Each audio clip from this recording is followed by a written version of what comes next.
so we're here on Unit 4 review, and I'm going to do number 4. I'm just trying to do a different type of each problem to show you my work. Notice when I am doing the problem, I'm showing out my work and I'm using complete communication. So you want to kind of practice that, especially if you're an effective communicator is something that you need to work on.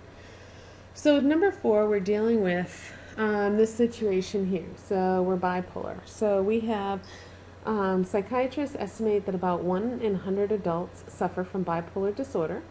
What's the probability that in a city of 10,000 there are more than 200 people with this condition? And then this next piece actually kind of gives us a hint of which way to go, which we probably won't get that when we do an AP problem, but it says be sure to verify that a normal model can be used here. So we need to kind of look at what that means. So when I look at this problem, and of course you should be on page 403, this is number 4, and reading it along so that I don't have to keep on referring back to it. I ask myself, is this a Bernoulli trial? So is this a Bernoulli trial? And there's 3 criteria for a Bernoulli trial. The first one is you have the, well, not probability. I'll go with this one first. So we can either be bipolar or not.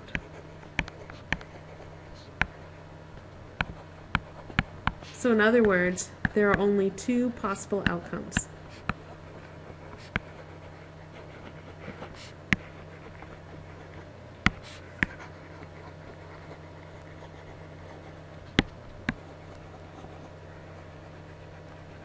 Notice that I'm not just writing there's only 2 possible outcomes. I'm putting it in context, and I'm telling you what those 2 outcomes are. I'm either bipolar or not. The second thing is the probability of being bipolar.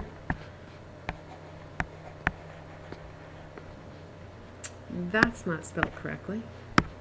Being bipolar equals, well, let's see, going back to the problem, probability of bipolar is 1 in 100. So in other words, 1%. So it always stays the same. And number 3, being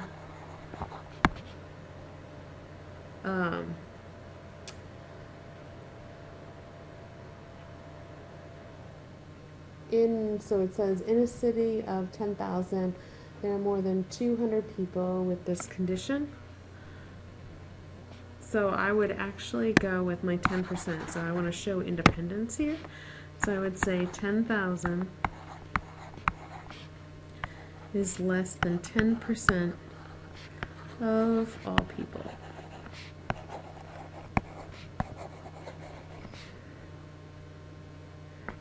Therefore, independent.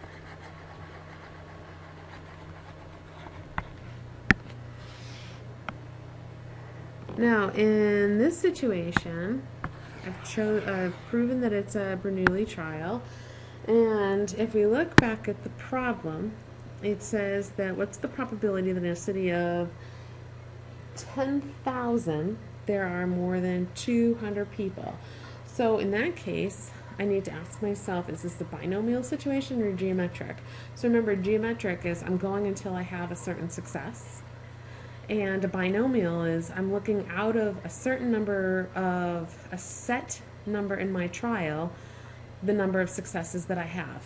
So in this case, I'm looking at a set trial number amount, and I'm looking at the successes that I have.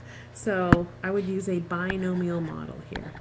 So this would be a binom, again, incorrectly spelled. Binom. Now remember the parameters are my trial size, comma, and the probability of success. And notice the probability of success here. P is percent with bipolar. Okay. Now, if I have this I can actually kind of just do it out as a binomial model. So in other words, I'm looking with the probability that x is, and they're saying more than 200, x is greater than or equal to 200. Of course, we know that our calculator doesn't play nice with greater than, so I would change that into 1 minus the probability x is less than or equal to 199. And then I would do 1 minus, and then I'm going to show out 3 terms. So here I have my 10,000 over 0, 0.01 to the 0, times 0.99 to the 10,000, plus 10,000 to the 1. So remember, that's looking at the number of ways that I can have one person having bipolar out of 10,000. Okay? And then I would have 0.01 to the 1, and then 0.99 to the 9999. And then I'm going to invoke my right to use plus dot dot dot. I've got to go to the next line, so I ran out of room. Plus 10,000. And then my last one here would be 199. And then I would have 0.01 to the 199. And then 0.99 to the 9801. Close parenthesis. Now, I don't want to put this in my calculator because that would end up being 200 different equations that I would have to put in there. So in this case, I would use my binom CDF since it's cumulative, it's a less than or greater than, and I can see that right here. And I would do 1 minus, going to my distribution menu, so second vars, an up arrow, binom CDF. And remember, it's your parameters for the binomial model, which are 10,000, comma 0.01, comma the value that I'm interested in finding, so 199, close parenthesis, and I get 0. I get 0. So this is, and of course I never usually write 0, so I'm going to say approximately 0. Or in stats, we're like, it's so small, it's minuscule. Now, that's using a binomial model. Now, they gave us a hint there that we could possibly use a normal model. So, in order to be able to use a normal model, I need to look at the success-failure condition. Is my sample large enough? So I'm looking for large enough. In other words, I need to look at, are the possible number of successes and the possible number of failures both greater than 10? So I have NP, which in our case is 10,000, times 0.01,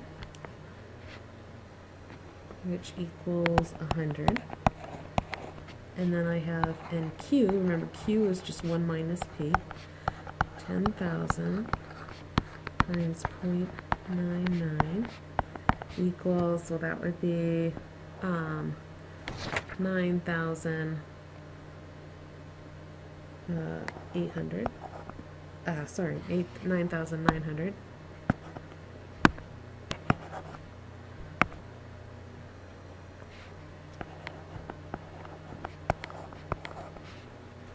Okay, and then I would say both are greater than or equal to 10. So we're good to continue. So we can use a normal model. Now remember, with the normal model, we need the mean and the standard deviation. So in our case, since we're dealing with something that's binomial, and I'm going to rewrite the model here just so that we can remember, because I scrolled up past it now. 10,000.01. Our mean is going to be NP, which we've already calculated and checking to make sure that our sample size is large enough. That's 100. And our standard deviation, so this is our mean, and our standard deviation is NPQ. Remember, both of these are on your glossies. Every standard deviation requires a square root. 10,000 times 0.01 times 0.99. And if we do that out, we get 9.95. And of course, these are people that live in the city, so we'll call them residents or people.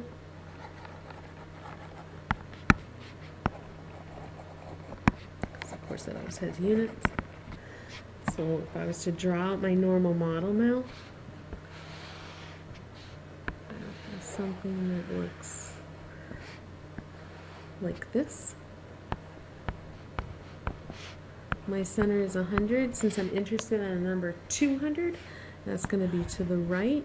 So I'm always going to go out 3 standard deviations. I have 109.95. I'm just going to kind of alter these so that they're, and then I would have 109.95 plus 95. Oops. 109.95 plus 95. 119.5 plus 9.95. 129.85. Well, even just looking at that, we know 200 is going to be way out here. So let's calculate the z-score for that. Nothing that we can figure out. 200 minus our mean, which is 100, divided by our standard deviation, which is 995.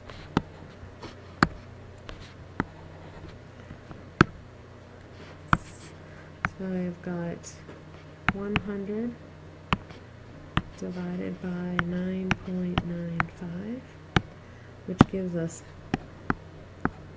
10.05 standard deviations away from the mean.